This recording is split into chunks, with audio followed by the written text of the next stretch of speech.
Well, hello and welcome back to the Andrew Eborn Show with me, Andrew Eborn, and my very special guest. I'm delighted to be joined yet again by Dawn Parry. How are you, Dawn? Hello, Andrew. I'm really well, thank you. Considering it's not a very sunny day today and it's wintry out there, we're extraordinarily lucky. We're all still alive, still breathing and enjoying every day. Still alive and still breathing. Everything is positive. And talking about alive and breathing, what I love about you and your group of people is that every time you bring along somebody extraordinary. Who have you got with you today? I have got Anthony Lewis Churchill today, and Anthony is many things, including a superb children's author, a fabulous artist and painter, and is in fact also a medium. He's to the stars, no less. But nonetheless, in order to actually get to this stage in his life, Anthony has gone through some enormous changes and admissions to himself about who he really is, the real Anthony, and through that has been able to become this very fulfilled and fulfilling individual in life, in every aspect generally. And I have to say, I absolutely adore him. He's the bravest man, I think, in many ways that I've ever met. And so what I would, if I just give a very quick outline, if that's all right. Anthony was married, has had children, and has done all the things that so many of us do. However, Anthony then took a very, very brave step because he's actually gay and very comfortable now, having come out. But what a brave journey and what a brave decision to have made. But and this is why he's able to be the real, amazing, magical Anthony Lewis Churchill that we all know and love today. Can we bring Anthony in? I think we should. Anthony Lewis Churchill, how are you? I'm good, thank you. Wow, what an introduction. Did you recognise yourself from the introduction? Yeah, I think so. Yeah. He's adorable. So we touched on all sorts. I mean, it must have been extraordinary. I mean, let's deal first of all with that, because people don't necessarily wake up one day and realise, as Dawn says, that they're gay. I mean, it must have been something throughout your life. When did you first get inclinations? Talk to me about that. Okay, so I can speak honestly about this. I never knew all the way through my life until I was 38. I was so blinkered, so programmed. I look back and I go, I was so blinkered, I was so programmed into who I thought I was. And then events happened when I was 38 that woke me up, basically, just like we're waking up right now. I woke up to me, but the events that led up to that was quite horrific. But it needed to happen because I was going down a path that wasn't true to myself. I know now that wasn't true to myself, but oh dear, you're frozen. Wait. Oh, sorry, Anthony, we just lost you as you were going down a path, and that particular path went to a dead end. So okay. Talk to us about that you're talking about. You were going down the particular path. What was that path? Talk to me about that path. What do you mean?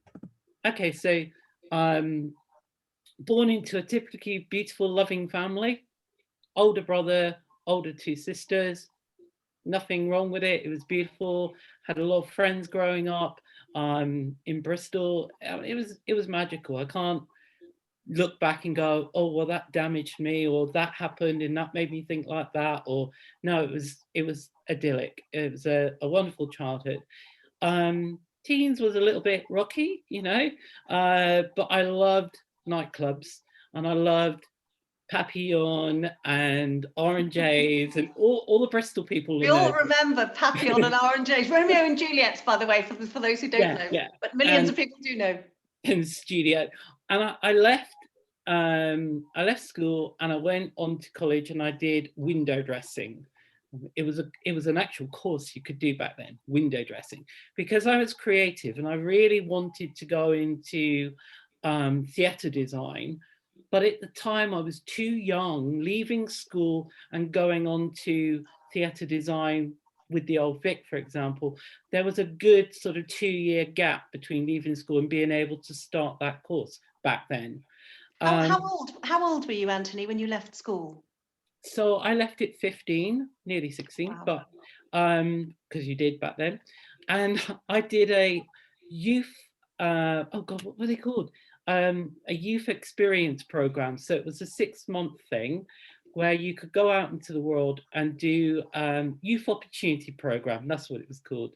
And you could do something that you wanted to do and see if you liked it. So it was a scheme that was, pretty good. And I did 2 of them. Both of them were very creative. And then I applied to go to college to do the window dressing. And I went for 2 years and excelled and came out and worked for John Lewis Bristol when they opened in 1981. So we are going back. And in 1981, that was my first job. Can I ask you a question there now? So during that time when you were doing these courses, and then for years when you were working, dressing, window dressing, all this sort of stuff, all to do with all the arts, and you will have come across probably, many gay men during that period even. Oh my God, yeah. Yeah, indeed. But was there never at any single time, even though you'd obviously been preconditioned and pre-programmed, was there at any point, at any single moment, did you ever have even a slight crush on the look of a man? Well, this is what I did. When eventually everything happened, I went back to my parents' house. My father had passed, but my mum was still alive, and we still had the house. And I went into my old bedroom, and it was left exactly as it was when I left. She hadn't done anything to it. And on the wall was a big pin board, like a picture board. Yeah. And I'd been gone for many years from the bedroom, so they were peeling off and things like that. And some of the pictures were there was a Ferrari, a picture of a Ferrari, as you do when you're grown up, you'll want a Ferrari. There was a picture of a theatre with drapes and very theatrical. There was a picture of a handsome guy in a leather jacket. And next to him was Farrah Fawcett Majors with the old red bikini, the one, iconic. And on the ceiling above my bed was the same picture, the big poster. So obviously I was a bit confused, because obviously I like Farrah Fawcett Majors for a reason that every young guy in the 70s liked Farrah Fawcett Majors, because I had pictures of Charlie's Angels everywhere on this board. But in amongst it, there were pictures of guys. Now, I looked back on that picture that day and went, did I put that picture there because I like the leather jacket? Or did I put that picture there because I like the guy? Because now when I'm looking at it, I like the guy. So of course. Yeah. I think I was nothing, we all find ourselves at one point in our life, whether it's when we're very young or old. That's part of the journey of life, is to find thyself, find thy true self. So at 38, I stood in that bedroom going, I probably like the guy now, but didn't realize it back then. And just on that then, Anthony, you were married at the time. You were still married at 38? Yes, I was. So that conversation, that sort of road to Damascus moment, if you like, it must have been firstly very tricky for you and very brave of you to do that, but also the conversation that you had with your wife. Talk to me about that. Well, that was very delicate, obviously, and it came after something else that had happened. Now, this is something that I'm going to keep private, but it was shocking. It woke me up. It wasn't just standing in the room and looking at this photograph. Something happened that I didn't invite into my life. It was an attack, basically. I was attacked, and from that, the shock of that woke me into the person I am now. I'm gay. So it woke me up because I kept that within me for a long time.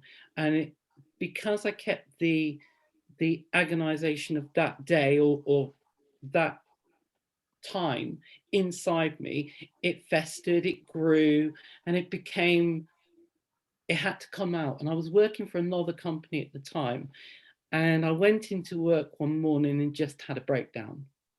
And the beautiful security lady who I was doing the rounds with that morning, who I haven't seen since, took me into the first aid room because I was uncontrollable. Something had to come out, and it chose that morning. That morning we were doing the rounds. She took me into this little room, this first aid room, and I totally destroyed it. It was like the Tasmanian devil from the cartoon had been released, and they didn't know what to do, and I didn't know what to do. I had a breakdown, but I kept it all very quiet at the time, and thinking about it now, I should have just come out and went, "This is what's happening," but you don't. You keep it all within. So I never told anybody. And we were working. I left that job, by the way. I couldn't go back to that place. I left that job, went back to House of Fraser, and was working in London. And this is how the universe works. I was living in Bristol, but working in London. So Monday to Friday, I would be working away, coming home at weekends. So after about 9 months of doing this, and in that time, having some experiences that I didn't choose to have, but it also woke me up to being who I am, I was then able to talk to my wife and say, look, we're not going anywhere right now. Things have been going wrong, but I am gay. And that was the biggest shocker. Gosh. So what was her? I was worried about the children because obviously they were very young, but the universe had put it in a way that I was working away Monday to Friday. So when I eventually did leave the marriage, the children weren't affected because they weren't used to having me around in the week, and I would see them at the weekends. So it was a gentle move into the direction we should be going. And they never suffered from not having me around, because when I told my wife, she accepted it, and that was the biggest thing. Did she accept straight away? I mean, it must have. I mean, how many years did you? No, there was a couple of hours. It shocked me. Okay, it shocked me. How many? When did you get married? How many years? 1987. Right. Okay. Can I ask how old were the children when you told them, when they found out? 9 and 5. Okay, so and that's something that they have been very happy, obviously, to accept, because I know that. Over a period of time, we didn't tell them straight away, but over a period of time they grew. And of course, I'm married to Martin now, so they love Martin. They're in their 30s and 20s now, so they love Martin and they've fully accepted it. It couldn't have gone any better. Okay, at the time it was, for me and for my wife, it was quite dramatic, obviously, but things were going on. At all. She had no inclination. Sorry. She had no inclination at all? I believe she did. She did. Even though you didn't. Isn't that remarkable? But this is how things happen, isn't it? We get put into a box and we're told this is who we are, but it's not who we are really. But we think we've got to act a certain way and do a certain thing, like get married, have kids, have a house with roses around the door. It doesn't always work out that way. So you have to come to a point in your life sometime when you have to face up to who you are. This is who I am. And your book on that sort of base. Well, we've just got a couple of minutes left on today's program, but we'll get you back to talk more. But just finally, those people in a similar situation, Anthony, what advice would you give to them? Well, the first thing is be yourself, be brave, have the courage to be yourself, because you're not doing yourself any favors and you're not doing those people around you any favors. Because from my experience, we're all in different places now in my relationships, you know, with my kids and my wife. We're all in different places. She married again. She's really happy. She's got a career that she loves. I'm really happy. I've married again. I've got what I do, I really love. And the kids are very settled and they're doing what they love as well. So and for the partner of people who are coming out in this sort of way, what advice would you give to them? well, I would say be open, be kind, because it's a hard thing to do. To be true to yourself is hard.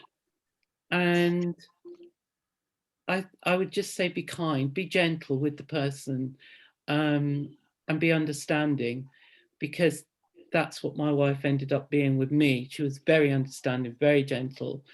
After the initial shock, of course it's a shock. It was a shock to me. So then it was a shock. I had my bags packed, ready to leave. And she said, no, don't go, stay. And we stayed on for another 3 months. It was a shock. So can I add something? But we're just wrapping up here. You can if you've got 30 seconds. No, I did. Well, it's an important one, and that is that love, if real love, transcends what somebody's got in their underpants, what bits they're made of. If it's you know, love is not limited to any one thing. And the only reason why I'm able to say that is because I've a friend who, you know, it's similar sort of situation, except that he knew he was gay as well, but he'd been married, loved the person he'd been married to, but also loved men as well. And he always said to me that it was nothing to do with the sex of the individual. It was how he felt about that individual. That could be because, you know, most of us are not necessarily bisexual, but it could actually be that maybe that is it. Maybe, you know, it's about love and not the physicality. Love and understanding. All right. Well, thank you both very much, Anthony. Thank you very much. you. Yeah, lovely to see you, Anthony. Thank you, Andrew. Bye-bye. Bye. So thank you very much to my guest, to Dawn Parry, and also to Anthony Churchill. Brave events. If you yourself are affected, you can write to me at guests@Octopus TV. If you'd like to be on the show, do write to me now. Don't forget to follow on the usual platforms at Andrew Eborn, at Octopus TV, and follow us and subscribe on YouTube and Daily Motion and other platforms. But for me, for now, thank you for joining me. See you next time. Bye-bye.